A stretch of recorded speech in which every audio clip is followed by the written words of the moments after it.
Welcome to Melbourne, now the lockdown capital of Australia, where I and a number of millions of other Melburnians have gone back to a lockdown we thought we could escape from and move from at least a week ago and beyond that.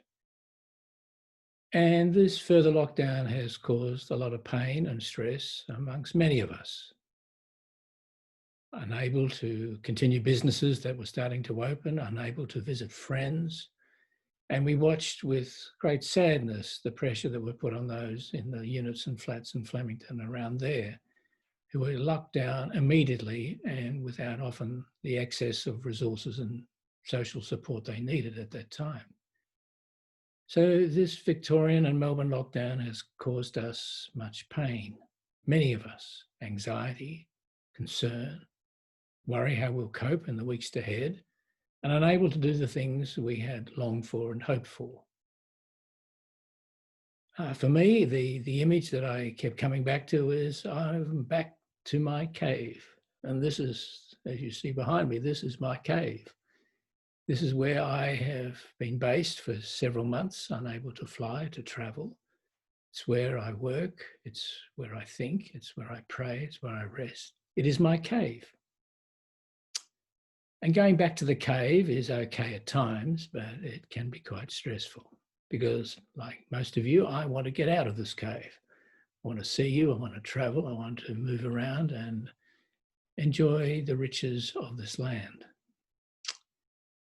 So the image of the cave then took me back to Ignatius and his cave in Manresa when he was aged 31.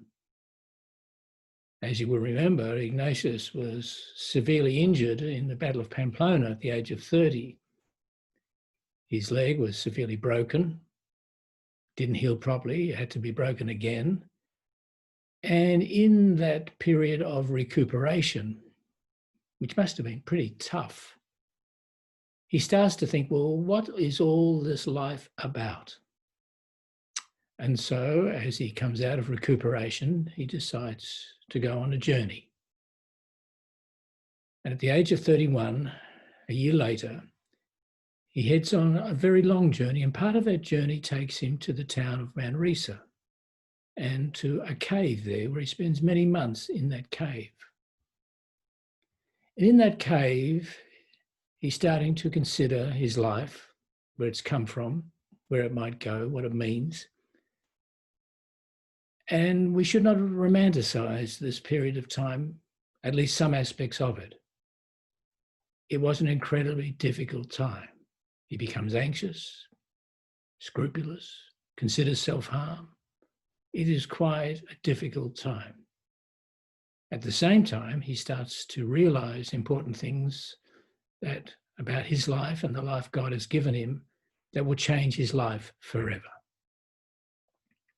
He has a counselor, and the counselor advises him. He has friends that he sees. He goes out to beg for food and care for the poor. But he spends a lot of time in this cave. And one day he comes out of the cave and he's sitting beside the Carnair River, we'd probably call it a creek in Australia, that runs through Manresa.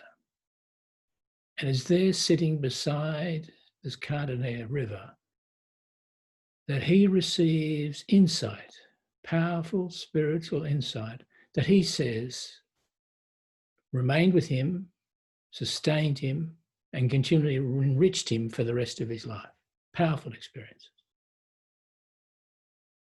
So the cave was important, but the cave was demanding and testing. And he would say later that it was like this period of time, it was like being in school, and it was like being taught by a teacher.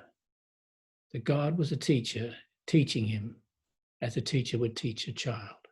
New things, important things, deep and meaningful things. So I think as we go back to our caves, at least we in Melbourne, and some of you outside of Melbourne hope you don't have to, let us remember to be people of courage, that together we can and will go through this time of lockdown Let's bear in mind that in the difficult times of being in a cave, or however we describe our lockdown experience, there are people around us who can listen to us and counsel us and support us, and we should, if we can, reach out to them. But let's not forget the Cardener experience for Ignatius. This time he moves out of the cave to sit beside a river, inviting us to consider those moments when we can move out of the cave, the backyard, another room, another place, and allow God to reveal things that are really deeply important to us now. Things that we can, with grace, carry deeply for the rest of our lives. So let us not lose hope. Let us be people of courage. Let us continue to be a community that cares for those vulnerable. And let God continue to teach us what's really important, what will sustain us, not just now, but for the rest of our lives. Enjoy your cave if you can, and for those not in the cave, think about us and pray for us. Thank you.